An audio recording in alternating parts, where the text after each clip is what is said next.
Le Grand Matin Sud Radio, 7h-10h, Patrick Roger, Cécile de Ménibus. 8h53, petit débrief ce matin avec Arlette Chabot. Dans quelques instants, Revel en campagne juste après le journal de 9h. Vos appels, comme tous les matins, 0826 300 300. Oui, et il y avait deux salles, deux ambiances. Christine Bouillot, Arlette Chabot ce week-end. C'est ce qu'on verra aussi dans détail d'ailleurs tout à l'heure avec Éric Revel dans Revel en campagne, mais autour de Valérie Pécresse. Alors, vous avez écouté un peu ce matin Valérie Pécresse qui était sur une radio concurrente, je la citerai pas, Arlette Chabot, est-ce qu'elle est revenue un petit peu sur cet épisode d'hier et ce meeting? Oui, je pense qu'elle ne comprend pas un peu les critiques qui sont formulées, notamment sur l'utilisation de l'expression ou de la formule grand remplacement. Elle dit au contraire qu'il y a une incompréhension de la part notamment de la presse qui a interprété de façon erronée l'utilisation de ces mots. Bon, c'était au contraire pour dénoncer, encore une fois, dire qu'il n'y a pas de fatalité ni au grand déclassement ni au grand remplacement. On peut juste dire que quand même les journalistes ne comprennent pas, c'est qu'il y a un problème dans la formulation. De compréhension. Et voilà, on n'est pas absolument de mauvaise foi. Il n'y a pas de volonté de comment dirais-je, de viser particulièrement Valérie Pécresse. C'était plutôt des interrogations et une demande d'explication. Elle utilise plutôt généralement l'expression de zone de non-France, par exemple, oui. Pour dénoncer là où il n'y a pas la loi, où l'islamisme radical règne. Bon, elle n'a pas fait comme ça hier. Je pense que c'est une erreur de sa part. Donc, il y a sans doute une incompréhension. Et c'est vrai que le fond, la forme, on n'arrête pas de s'interroger. Quand la forme n'est pas là, l'interprétation sur le fond peut être erronée. Ou en tout cas, quand il y a une incompréhension... Bah oui, et hier, il y avait la forme qui collait parfaitement au fond pour Jean-Luc Mélenchon d'un autre côté, quoi. Comme quoi, c'est particulièrement important, ces meetings.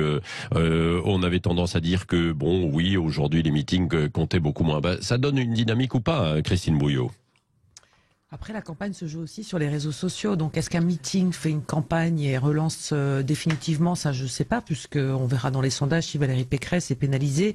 Et si c'est à cause uniquement de ce meeting-là. J'avoue que on entend dire aussi, et on voit très bien que les candidats sont aussi très présents sur tout un tas de réseaux, plus ou moins amoureux en tous les cas suivis par les jeunes, la jeunesse, ou les moins jeunes, Facebook, Twitter, etc. Donc, est-ce que ça va faire... Oui, mais il y a des extraits, et des extraits justement de ces meetings qui sont diffusés en boucle et parfois détournés sur les réseaux sociaux. Donc c'est particulièrement important parce qu'il y a de la matière et des contenus. C'est que le meeting en lui-même, est-ce qu'il va relancer ou pas une campagne? Bon, après, sur la petite musique, sur sa tonalité, sur son timbre de voix, j'avoue que je trouve un tout petit peu...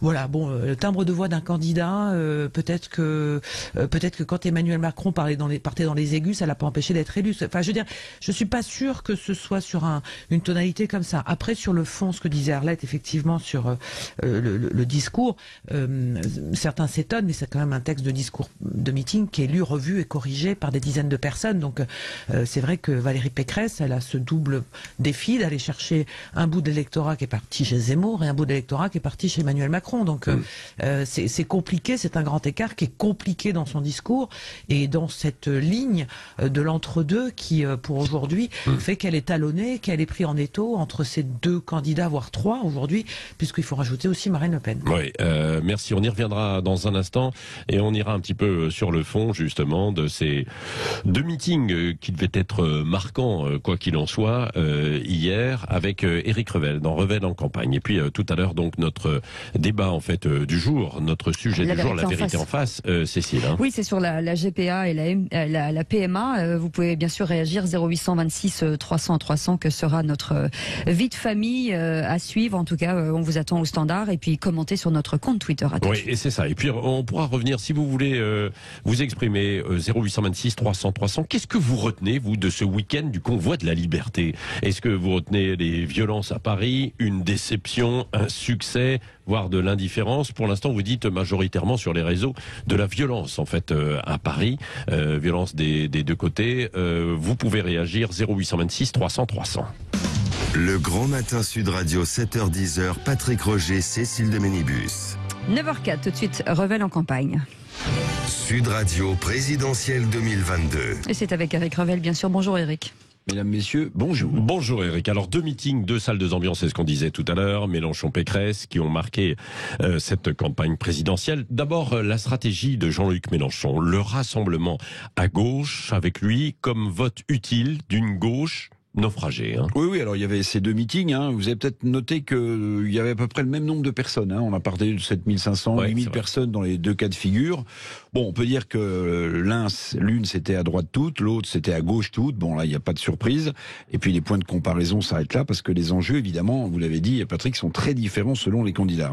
Jean-Luc Mélenchon en tête des sondages à gauche. Lui, c'est un tribun rodé, évidemment. Il cite Robespierre. Il a peur de rien, Mélenchon. Il veut imposer ses projets, ses propositions, ses thèmes de campagne à toute la gauche. Retraite à 60 ans, blocage des prix des produits de première nécessité, a-t-il réaffirmé hier à Montpellier. Injection de 200 milliards d'euros dans les énergies renouvelables ou encore le SMIC à 1400 euros. L'enjeu du leader de LFI, c'est de devenir l'incarnation de l'union populaire qu'il prône.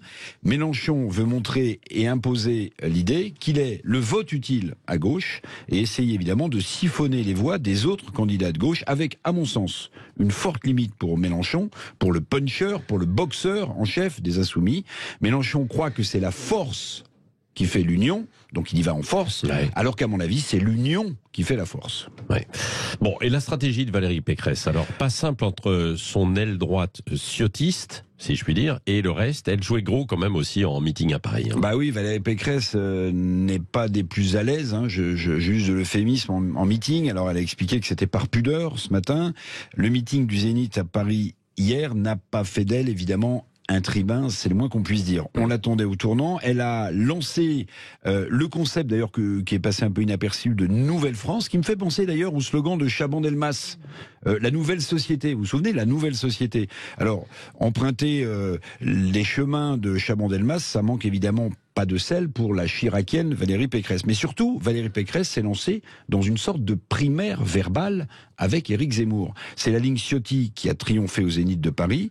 Pécresse veut conditionner, c'est une de ses propositions hier fortes, le RSA à 15 jours de travail d'intérêt général.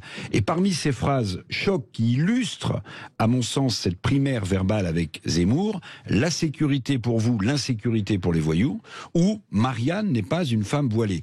Donc, en résumé, à gauche, Mélenchon peut-il déclencher le vote utile et se retrouver au second tour? On se peut se poser la question. À droite, Marine Le Pen va-t-elle pâtir de la primaire verbale entre Pécresse et Zemmour? 2 questions qui intéressent qui, Patrick? Emmanuel Macron, mais Jupiter, du haut du mont Olympe, observe le peuple d'en bas s'agiter. Revel en campagne. Donc c'est vrai que chacun avait ses arguments très clairement affichés. Alors en tout cas pour Jean-Luc Mélenchon, ce que vous avez dit, Arlette Chabot, vous avez suivi aussi en fait ces meetings. Christine Bouillot est avec nous et puis les auditeurs au 0826 300 300. Mélenchon finalement il déroule quoi, qu'on soit d'accord ou pas d'accord en fait avec lui, mais il réussit à dérouler et à bien avancer. On reviendra dans un instant sur Valérie Pécresse. Arlette Chabot. Oui, alors surtout, il fait toujours, c'est toujours le prof un peu Mélenchon. Il a toujours un côté prof, c'est-à-dire que avant d'arriver aux propositions concrètes, rien de neuf, puisqu'au fond, ce programme 2022 ressemble comme 2 gouttes d'eau à celui de 2017, un tout petit peu ajusté, mais sans plus. Mais il y a un souci toujours de pédagogie. Il vous explique ce qu'est le capitalisme mondial. Il donne des chiffres. Donc il conduit un petit peu, il prend par la main les électeurs avant d'arriver à des propositions qui sont, encore une fois, dans le droit fil de sa campagne. Il est tranquille, voilà. Et effectivement, il espère, comme le disait Eric à l'instant, profiter d'une sorte de vote utile. Ça avait marché il y a 5 ans, finalement, pour espérer être qualifié même pour le second tour, puisque on le voit bien, si ça se resserre et si le niveau d'entrée pour le second tour est assez bas, il espère qu'il y aura effectivement un miracle. Il était à 10-12% dans les intentions de vote, là, selon les différents instituts. Il peut monter. Il y a 5 ans, 5 ans, il était exactement au même niveau à 2 mois, à la même époque, à 2 mois de la présidentielle. Donc tout est jouable, possible pour lui, Christine Bouillot. Oui, et il déroule et surtout en tous les cas, il donne le sentiment d'imprimer des thèmes forts, parce que si on fait le comparatif avec d'autres candidats de gauche, c'est vrai que ces thèmes de campagne finalement sont répétés, redites et influent dans l'électorat. Ce qui est compliqué effectivement pour l'électorat de gauche, c'est d'avoir, en tous les cas pour essayer de trouver le bon candidat, c'est d'entendre des discours qui sont finalement avec des thématiques fortes de gauche, et c'est ce que Jean-Luc Mélenchon aujourd'hui clairement, et en plus de ça sur des thématiques écologiques, peut effectivement rassembler un électorat qui pour l'instant a du mal à y voir clair. Je parle de l'électorat de gauche sans doute, qui aujourd'hui se pose pas mal de questions. Non mais c'est vrai. Sur cette stratégie entre Christiane Taubira, la descente aux enfers d'Anne Hidalgo, tout ça, et puis Yannick Jadot qui se cherche un petit peu aussi. Qui a du mal et qui a du mal à décoller, et qui effectivement est obligé d'aller finalement un peu dans le buzz pour essayer de réveiller l'électorat. Voilà. Et le bad buzz entre guillemets, quoi, bien sûr, quoi. Avec sa phrase. Quoi. Oui, sur Zemmour qui n'est pas un dérapage, qui est calculé. Mais d'ailleurs, je ne sais pas s'il y aura des plaintes qui seront portées contre lui, effectivement, parce que c'est un caractère raciste quand même assez incroyable. Si c'était dans l'autre sens, il y aurait déjà des plaintes. Hein. Ouais, et je voudrais juste vous informer qu'il y aura une séquence autour de ces questions-là qui sera importante le 20 mars à Toulouse. On sera 10 ans quasiment jour pour jour après les attentats de Toulouse et Montauban commis par le terroriste Merah, et on attend le président israélien Emmanuel Macron pour une grande cérémonie autour de ces questions. Donc il y aura encore une séquence politique importante dans la campagne. Alors est-ce qu'Emmanuel Macron sera enfin candidat? Sans doute que oui, parce qu'on sera quand même très près de l'élection. S'il n'est pas candidat le 20 mars, là c'est effectivement du côté des macronistes. Il y a une date limite, non, à un moment donné. Il ne le sera jamais, oui. Pour revenir sur Mélenchon, moi je pense que sa principale difficulté, c'est de passer de leader de la France insoumise à leader de l'Union populaire qu'il prône. C'est un gap. Parce qu'en réalité, vous voyez bien que ce qu'on lui reproche parfois à gauche, c'est de passer en force. Et comme je le disais tout à l'heure, et je pense que c'est François Hollande qui a théorisé l'idée, c'est que lui, il veut imposer par la force l'union, Jean-Luc Mélenchon, alors qu'il faut reconnaître que quand la gauche a triomphé, c'est l'union qui a fait la force. Donc la difficulté de Mélenchon, c'est de passer du statut de leader de la France insoumise à celui de rassembleur de l'Union populaire, dans le sens l'union de la gauche. Et ça, pour l'instant, il n'y arrive pas. Donc s'il arrive à incarner, s'il arrive à siphonner des voix pour représenter le vote utile, ça veut dire qu'il aura franchi, il sera passé d'une rive du fleuve à l'autre, de celle de la France insoumise à celle de l'Union populaire. Mais pardon, il y a une petite, on peut interpréter autrement le mot force, Eric. La force, c'est-à-dire la puissance des propositions, la force de la personnalité. François Mitterrand a réussi comme ça. C'était la force du candidat, la force des propositions, et il a dominé le Parti communiste, qui était beaucoup plus fort électoralement à l'époque. Il l'a réduit, il l'a battu, et le Parti socialiste a pris le leadership. Donc on peut aussi le prendre comme ça. Et effectivement, il n'imposera pas, il n'a pas pu imposer l'union par la force, Jean-Luc Mélenchon, et son union populaire est une sorte, comment dirais-je, de faux-nez ou de substitut à ce qui aurait pu être une union des gauches. Qu'est-ce que vous en pensez? 0826 300 300. J'aimerais vous entendre à la fois sur Jean-Luc Mélenchon, sur Valérie Pécresse. Est-ce que lui a réussi et elle, c'est un naufrage, ce que disent certains. Est-ce que ça va changer quelque chose selon vous? Oui. Vous pouvez nous appeler en ligne avec nous ce matin. 0826 300 300. Olivier de Lyon est avec nous. Bonjour. Bonjour Olivier. Oui, bonjour tout le monde. Oui. Alors, votre réaction? Alors, pour moi, par rapport à Pécresse, pour moi, c'est le début de naufrage des LR. Parce que hier, c'était une catastrophe. Elle est pas... c'est une femme de dossier, mais pas vraiment une candidate. Parce que, je vous donne par exemple deux phrases. Ouais. Je suis la femme d'ordre, je veux la France en ordre, car je veux la France en concorde. Vous voyez, la sécurité, ça sera pour vous, l'insécurité sera pour les voyous. La France n'est pas une nostalgie, mais ça sonne faux. Ça sonne vraiment faux. On dirait une voyante qui vous dit des termes génériques. Vous allez voir ça, vous allez voir ça. Et pour moi, c'est le début vraiment de naufrage des LR. Et il y a pas mal des adhérents des LR qui vont partir soit c'est Macron, soit c'est Zemmour. Parce qu'ils vont pas chez Le Pen, parce que Le Pen il a toujours rejeté. Ouais. Et ça sera vraiment la fracture. Et à mon avis, vraiment le début de naufrage et l'éclatement des LR, c'est à partir de là. C'est le chrono est parti. Est-ce qu'elle peut, alors, l'une des questions qui est intéressante, c'est que, est-ce qu'elle peut, elle a un peu chaviré là, mais est-ce qu'elle peut redresser le navire et redémarrer tout de même? Non, pas du tout, parce en fin de compte, quand il va dans des explications, et comme disait tout à l'heure Madame Arlette Chabot, quand vous avez une idée, vous expliquez des choses, après vous arrivez à votre idée et vos propositions. Elle part sur des mots génériques et elle n'a pas de proposition concrète. Si vous demandez aux gens qui étaient hier à son meeting, qu'est-ce que vous avez retenu? Mais rien. Mais rien. C'est-à-dire, elle parle de son enfance, mais il n'y a pas une seule, à part augmenter les salaires de 10%, oui, ça, bon, on ne sait pas comment. 10% sur 5 ans, ça fait en plus 2% par an. C'est ce qu'elle a dit. Alors, on n'a pas bien compris, est-ce qu'elle voulait dire que c'était 10% d'un coup ou pas, mais j'ai compris que c'était sur le quinquennat. Alors, les gens vont se dire, oui, mais c'est 2% par an. Donc, c'est-à-dire moins que l'inflation, puisque l'inflation est bien au-dessus aujourd'hui, quoi. Il y a une chose aussi qu'elle a reconnue hier, elle n'a jamais voulu parler, c'est le grand remplacement. Oui. Voilà. Et ça, elle l'a évoqué. Voilà, elle l'a évoqué. C'est-à-dire, c'est comme une reconnaissance en fait, mais elle voit pas la rue, elle voit pas ce qui se passe en France, mais en fin de compte, elle est à côté de la plaque, je veux dire. Voilà. Ouais. Et ça c'est votre sentiment qui est partagé par beaucoup évidemment ce matin. La question c'est Éric Revel, est-ce qu'elle peut redresser en fait un peu le navire? D'abord, il faut voir comment ça va être perçu. Appelle une catastrophe est perçue, par exemple, dans les prochains sondages. Voir si ça, on pense pas qu'elle va gagner 4 points avec son meeting, ça c'est sûr, mais est-ce qu'elle va en perdre 2 ou en perdre 3 et décrocher jusque y compris de la cote d'Éric Zemmour, par exemple. Ça, c'est un vrai sujet pour elle.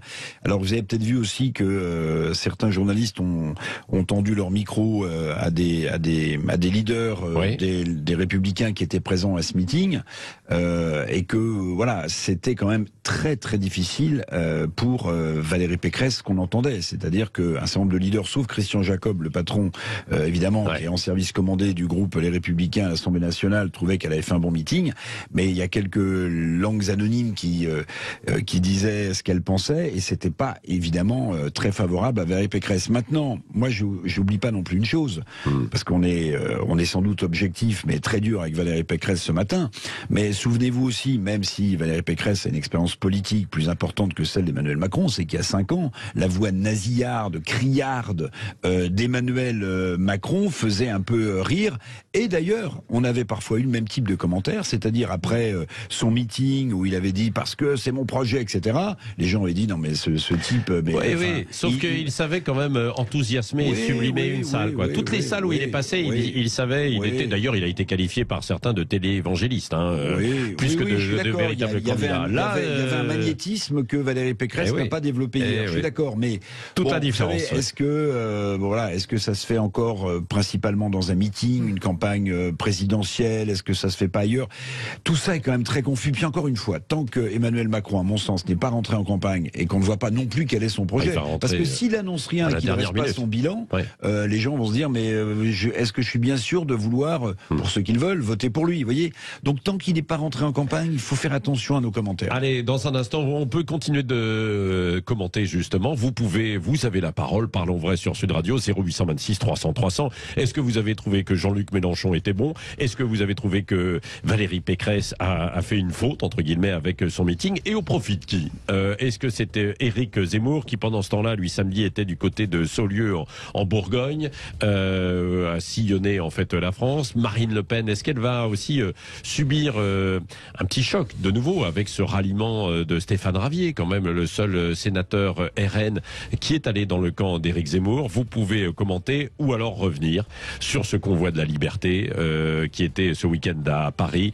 Qu'est-ce que vous retenez? Violence policière, un succès, de l'indifférence ou alors une déception? Vous pouvez commenter 0826 300 300. 9h18, à tout de suite.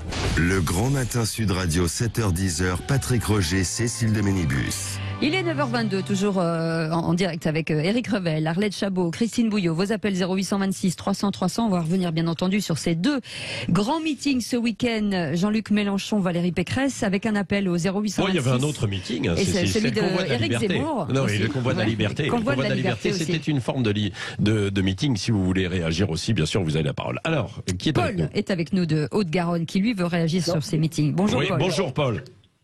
Lot-et-Garonne, c'est pas loin, mais c'est pas. Ah, bah c'est juste à côté, mais la Garonne est là, voilà, et c'est l'essentiel. Voilà, tout à fait. Non, moi, ce que je voulais dire, bon, mais Mélenchon, il a fait du Mélenchon, donc il a été fidèle à lui-même, il n'y a pas de souci, c'est un orateur, il a dit ce que les gens voulaient entendre, donc c'est très bien, sauf que le programme, il sera inapplicable, et de toute façon, on le sait d'avance. Ensuite, Pécresse, je trouve que tout le monde est très dur avec elle, parce que c'est caricatural, on ne sort que des bribes de phrases, alors que c'est quelqu'un qui a déroulé un programme, qui est un programme de gouvernement, ça tient la route, ce qu'elle dit, malgré ce qu'on ne retient que la forme, on ne s'intéresse pas au fond. Et c'est dommage, parce que c'est justement l'alternance qui peut passer par là. Vous vous rappelez les discours de Macron, candidat, c'est notre projet, toutes ces conneries. Oui, c'est vrai. C'est minable. Et là, par contre, la presse était unanime pour dire que c'était réussi.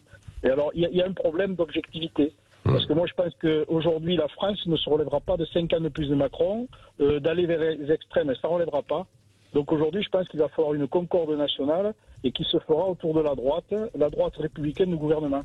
Si on veut continuer à dénigrer l'opposition pour faire plaisir à Macron, c'est très bien. Sauf que Macron, honnêtement, on prend les chiffres au début du quinquennat et à la fin du quinquennat, on voit quand même bien que c'est pas une réussite. Oui. Mais Paul, c'est intéressant ce que vous dites, bien sûr. Mais est-ce que il faut qu'elle incarne mieux les choses, alors Valérie Pécresse? Parce que vous le savez, on dit souvent qu'une élection, c'est la rencontre des électeurs avec une personne, que ce soit un homme ou une femme, quoi. Il faut qu'elle soulève un peu d'enthousiasme. Elle a un manque évident de charisme. Elle a un manque évident de charisme. Ça, j'en suis convaincu, n'est pas Sarkozy qui veut. Bien sûr. C'est clair. On a des gens qui sont des grands orateurs. Maintenant, il faut arrêter avec ça aussi, parce que derrière les grandes paroles et les grandes phrases, souvent il y a très peu d'actes. Oui, c'est vrai. Aujourd'hui, il vaudrait mieux quand même des gens qui fassent plutôt que des gens qui disent. Ouais. Non mais Paul, souvenez-vous d'Emmanuel Macron lors de ses meetings et pendant un bon bout de temps, il n'y avait aucune proposition, il n'y avait rien. Mais en revanche, il savait séduire en fait une salle et soulever et créer un petit peu d'espoir, d'enthousiasme. Voilà, donc il faut être capable de naviguer entre les deux, quoi, si je puis dire. Une salle acquise à sa cause avec des gens pliés sur le volet, parce que c'est toujours le problème de la Macronie. Nous, on est sollicités pour, par exemple, on voit des gens de la Macronie qui viennent nous solliciter. Quand ils voient agriculteurs adhérents à un certain syndicat ici et là, ils viennent plus. C'est bon, ils ont compris. Il faut voir quand même que c'est souvent de l'entre-soi. La Macronie, c'est de l'entre-soi. Ils n'élargissent pas le cercle parce qu'aujourd'hui, la France est tellement divisée qu'avec très peu de voix, on peut être réélu. Et c'est le drame absolu, parce qu'aujourd'hui, la Macronie a réussi à détruire la démocratie, parce que les gens n'y croient plus, ils ne vont plus voter. Et ça, c'est le drame. Moi, ce que je souhaite, c'est que les jeunes se prennent en main. Aujourd'hui, ils regardent ce que les gens leur proposent, parce que c'est eux qui vont payer la dette. Bien sûr. C'est eux qui vont subir les mesures qui sont prises aujourd'hui. Parce que quand j'entends 2030, il ne sera plus au pouvoir, c'est n'importe quoi. À un moment donné, c'est n'importe quoi. Quand on voit le maire qui se gratifie, qui est content du bilan économique de la France, alors que c'est désastreux, la balance économique, elle a jamais été autant défavorable à la France. Les agriculteurs, on a du mal à produire. Les gens ne trouvent pas de personnel, alors qu'il y a énormément de gens. Non, mais c'est vrai. Ouais. Il y a des problèmes partout. Le problème, c'est qu'on ne veut pas en parler. Aujourd'hui, il y a une chape de plomb.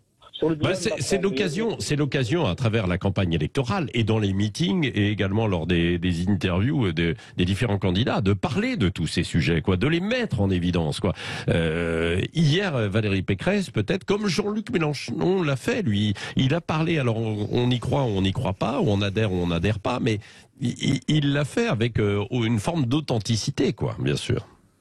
Tout à fait. Non, mais Mélenchon est fidèle à lui-même. C'est un grand orateur. Bon, il a un âge avancé. Je pense que c'est son dernier coup, donc il va se donner à fond. Derrière, par contre, lui, si on regarde le fond, on va se faire peur parce que tout ce qu'il propose, c'est bien gentil, mais à un moment donné, qui paye? Les Yaka Faucon, parce que moi, les très riches, ils s'en vont quand ils veulent. Il faut arrêter. Les très riches, ils ont pas un boulet au pied. ils sont pas bloqués en France, hein, ils peuvent s'en aller demain. Ouais. Et c'est pour ça qu'aujourd'hui, il faut un petit peu de bon sens. Et ce qui manque beaucoup à la France aujourd'hui, c'est du bon sens. Ouais. Eh ben, vous en avez... Pléthorique. Ouais. Pléthorique. C'est le gouvernement le plus nombreux, le plus coûteux. Ah. Est-ce qu'il donne des résultats? Ouais. Voilà, il faut se poser les bonnes questions. Ouais. On a des communicants, mais on n'a pas des gens qui agissent. Merci Paul, en tout cas pour votre témoignage et qui résume bien, je pense, complètement en fait ce qui est absolument nécessaire dans cette campagne, c'est-à-dire en fait du bon sens et d'aller sur les problèmes en fait de fond de notre société. Allez, tour de table rapide avec vous les uns les autres par rapport à ce qu'a dit Paul en fait à l'instant. Éric Revel. Sur Sud Radio, on parle souvent du bilan caché, j'allais dire, d'Emmanuel Macron. On a parlé de l'explosion du déficit commercial, de l'explosion de la dette, des réformes qui ont été pas faites. Vous le disiez tout à l'heure avec Aurore Berger, sur les retraites, sur la loi dépendance. Enfin, tout ça est passé sous le tapis, si j'ose dire. Personne n'en parle. C'est pour ça que moi j'attends avec une impatience non dissimulée l'entrée en campagne d'Emmanuel Macron, parce que non seulement il va devoir porter quand même un projet et dire pourquoi il se représente. Bah, espérons. Et puis j'espère quand même que les oppositions lui demanderont quand même des comptes sur son bilan, parce que sinon on va réélire qui et pourquoi faire de nouveau, on n'en sait rien. Christine Bouillot et Arlette Chabot pour conclure. Christine. Eh ben, le bilan, Eric, c'est quand même ces convois de la liberté. 3 ans après, les Gilets jaunes montent à Bruxelles, font un convoi, et on voit très bien que les sujets sont restés sous le manteau pendant la période du Covid, et puis rejaillissent aujourd'hui avec question du pouvoir d'achat. On rajoute la défiance autour du vaccin, les problèmes sanitaires, mais simplement il y a des sujets qui n'ont effectivement pas été réglés. Ça sera le défi de la campagne, de trouver le candidat qui le réglera ou qui fera croire qu'il pourra le régler sur les 5 prochaines années. À voir. Arlette Chabot. Sur le bilan, il y a toujours évidemment l'excuse de la pandémie, de Covid, qui ira stopper, dira. Oui, mais Hollande avait le terrorisme, Sarkozy la crise financière, donc on fait jamais de réforme dans ce pays, quoi. Mais, cher Eric, je n'ai pas dit que c'est un argument qui sera mis sur la table par les soutiens d'Emmanuel Macron et par Emmanuel Macron lui-même, mais ça ne sera pas un argument puisque sa réforme des retraites, il ne fera pas la même réforme, et son projet phare de 2017, il l'abandonne. À part ça, je pense qu'Emmanuel Macron arrivera tard en campagne, entrera tard en campagne, et avec des propositions qui, elles, seront sans doute, comment dirais-je, au cœur du débat politique. C'est comme ça qu'il il attend la dernière minute, quoi. Bien sûr. Il attendra la dernière minute et ça fera parler, et des propositions un peu choc. Allez, merci à vous. Et si vous voulez réécouter aussi sur le convoi de la liberté, ce que disait Michel Maffezoli, le sociologue qui était avec nous, qui a écrit l'ère des soulèvements, je vous conseille en replay sur YouTube ou sur les réseaux sociaux. Dans un instant, on va parler c'est la vérité en face sur des sujets de fond toujours de notre société. Bien sûr. Qu'on aimerait voir un peu plus dans la campagne, justement, la GPA et la PMA. Ça a été un peu évoqué hier par Valérie Pécresse, enfin du bout des lèvres. Quel avenir pour les familles? On va en parler avec Céline Revel-Dumas, qui est journaliste et auteur de la GPA, Le Grand Bluff, aux éditions du Cerf, et vos appels, comme tous les matins, 0826 300 300.